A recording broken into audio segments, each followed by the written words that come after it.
warahmatullahi wabarakatuh.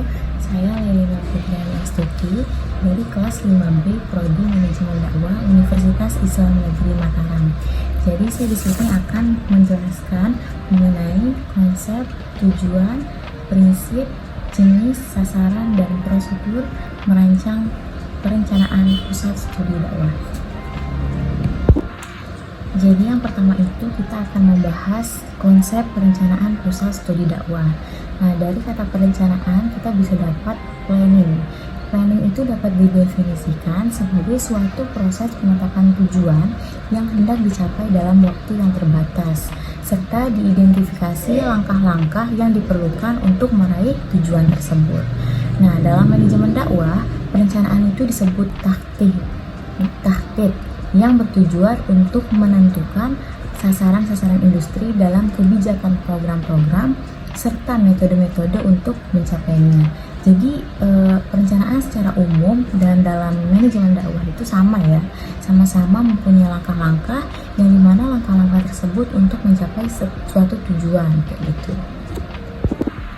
Nah, kemudian telah dijelaskan oleh Allah Subhanahu wa Ta'ala tentang perencanaan dalam Al-Quran surah Al-Hasyr ayat 18 yang bunyinya A'udzubillahi minasyaitonirrajim. Bismillahirrahmanirrahim. Ya ayyuhalladzina amanu taqullaha wa tanzur nafsum ma qaddamat lighad wattaqullaha innallaha khabirun bima ta'malun. Nah, yang artinya, wahai orang-orang yang beriman, bertakwalah kepada Allah dan hendaklah setiap diri memerhatikan apa yang telah diperbuatnya untuk hari esok atau akhirat, dan bertakwalah kepada Allah, sesungguhnya Allah Maha mengetahui apa yang kamu kerjakan. Nah, jadi suatu perencanaan dakwah dapat disebut baik apabila memiliki kriteria sebagai berikut. Yang pertama, dilandasi oleh keyakinan bahwa tindakan yang dilakukan sejalan dengan ajaran Al-Quran dan As-Sunnah, serta diyakini sebagai sebuah kebaikan. Jadi apapun ajarannya, ketika dia berlandaskan kepada Al-Quran dan As-Sunnah, kemudian kita yakin bahwa itu baik, maka itu bisa disebut sebagai perencanaan dakwah yang baik. Kemudian yang kedua, memastikan bahwa tindakan yang dilaksanakan memiliki pengaruh nyata, jadi tidak hanya memenuhi formalitas perencanaan, akan tetapi memberikan dampak positif bagi maslahat umat. Jadi dalam perencanaan dakwah kita harus yakin bahwa ini tuh bukan hanya formalitas perencanaannya aja, tapi memang punya pengaruh bagi kebaikan umat kayak gitu. Jadi harus benar-benar sudah dipastikan bahwa memang hal yang sudah direncanakan ini berpengaruh buat kemaslahatan umat. Nah, kemudian yang ketiga dilandasi oleh pengetahuan yang relevan dengan kegiatan yang direncanakan. Jadi perencanaan ini juga harus relevan dengan pengetahuan seperti itu. Kemudian yang keempat, melakukan melalui studi banding, yaitu menelaah praktik suatu lembaga atau aktivitas dakwah yang telah mampu melaksanakan program dengan sukses. Jadi nanti kita melakukan studi banding gitu ke lembaga yang memang sudah pernah atau sudah berhasil atau sudah sukses melakukan suatu perencanaan dakwah. Kemudian yang terakhir, proses perencanaan dipikirkan secara matang, termasuk menganalisis kelanjutan dan dampak dari kegiatan yang hendak akan dilaksanakan seperti itu. Nah, kemudian kita akan membahas mengenai tujuan perencanaan pusat studi dakwah. Jadi tujuan perencanaan pusat studi dakwah adalah untuk meyakinkan bahwa setiap program kerja yang dirancang dapat dilaksanakan dengan efektif namun efisien. Jadi perencanaannya dapat dilakukan secara efektif, kemudian dalam tempo waktu yang sesingkat-singkatnya seperti itu. Perencanaan di pusat studi dakwah ini bertujuan untuk menentukan kebijakan, prosedur, kemudian serta program yang jelas yang nantinya akan memberikan pedoman bagi pelaksanaan kegiatan akademis dakwah dan penelitian. Kemudian selain itu, perencanaan pusat studi dakwah ini juga bertujuan untuk memperkecil risiko kesalahan dan memperkecil dalam menghadapi tantangan dakwah di masa depan. sehingga segala tindakan yang diambil lebih terfokus dan terukur. Nah, selanjutnya kita akan membahas mengenai fungsi perencanaan pusat studi dakwah. Yang pertama, penyusunan aktivitas akademis secara sistematis dan terkoordinir.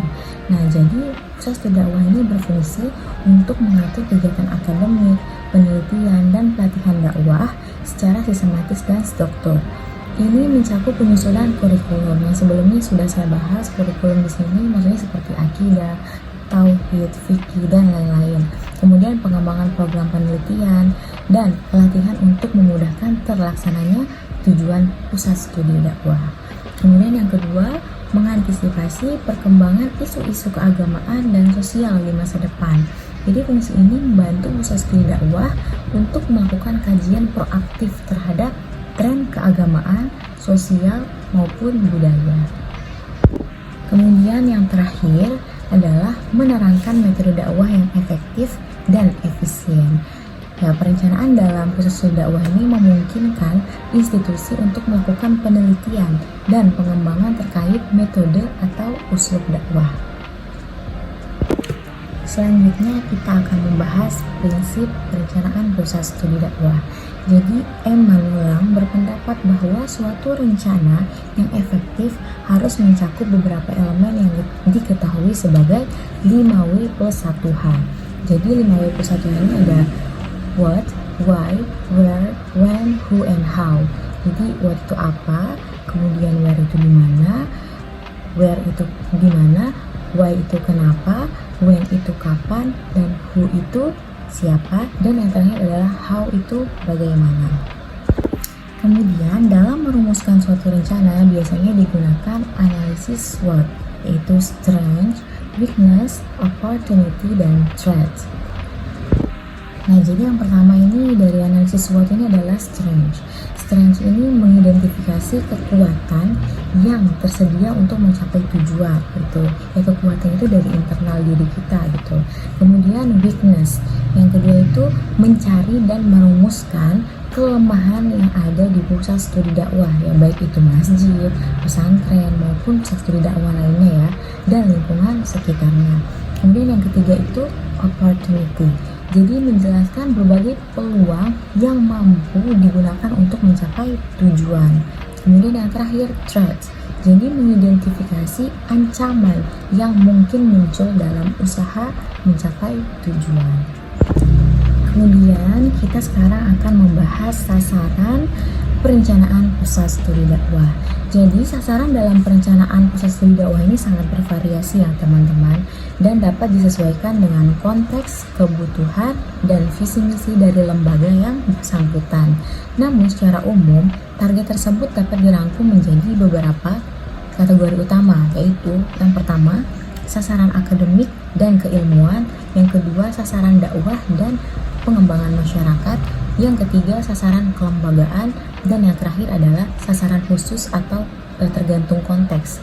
Jadi maksudnya sasaran khusus ini tergantung konteks ya, mungkin konteksnya sasarannya itu mahasiswa atau remaja, atau misalnya anak muda ya, remaja tadi sama aja, terus kemudian mungkin orang tua dan lain-lain seperti itu. Nah, kemudian sekarang kita akan membahas prosedur dalam perencanaan pusat studi dakwah. Jadi Abdul Rashad Saleh menerangkan bahwa prosedurnya itu seperti berikut. Yang pertama, proyeksi dan estimasi masa depan atau forecasting. Jadi forecasting ini adalah peramalan, sama seperti perencanaan tadi.